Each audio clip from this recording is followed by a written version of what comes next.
دیکھتی آنکھوں اور مسکراتے لبوں کو میرا خلوص برا سلام۔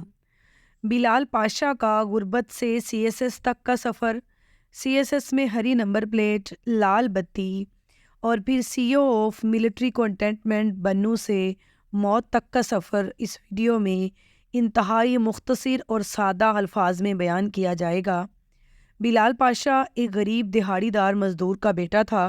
اپنی انتھک کاوشوں اور محنت سے اس نے 2018 میں سی ایس ایس کا امتحان پاس کیا اور نووا یعنی نیشنل آفیسرز اکیڈمی کی طرف سے ایوارڈ بھی حاصل کیا۔ بات صرف یہاں ختم نہیں ہوتی۔ اچانک بلال پاشا کی موت کو ہارٹ اٹیک کا نام دے دیا جاتا ہے۔ بہرحال وجہ ڈپریشن، ہارٹ اٹیک یا شادی کی ناکامی جو بھی ہے، یہ بلال پاشا کی زندگی نگل گئی ہے اور بوڑھا باپ تنہا رہ گیا ہے۔ بلال کی بات سے دو باتیں تو عیاں ہیں کہ ایک ڈپریشن جان لیوا ہے اور یہ ارب پتی باپ طارق جمیل کے بیٹے کو بھی دبوچ لیتی ہے، اور یہ ایک مزدور باپ کے افسر بیٹے بلال پاشا کو بھی نہیں چھوڑتی۔ دوسرا یہ کہ ہمیں اپنے خوابوں کے پیچھے اتنا بھی نہیں بھاگنا چاہیے کہ وہ ہمارے لیے پائرک وکٹری ثابت ہوں۔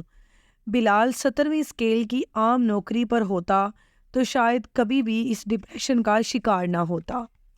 ڈپریشن کو کبھی بھی معمولی مت سمجھنا، یہ ہنستا کھیلتا انسان کھا جاتی ہے۔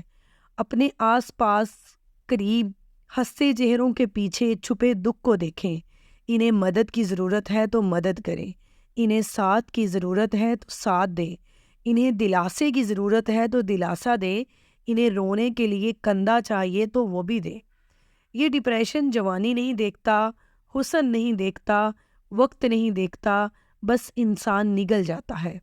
بلال پاشا، تم جنت کے باغوں میں رہو، اللہ تعالیٰ تمہاری مغفرت فرمائے، بے شک وہ رحیم و کریم ہے اور بے حد رحم فرمانے والا ہے۔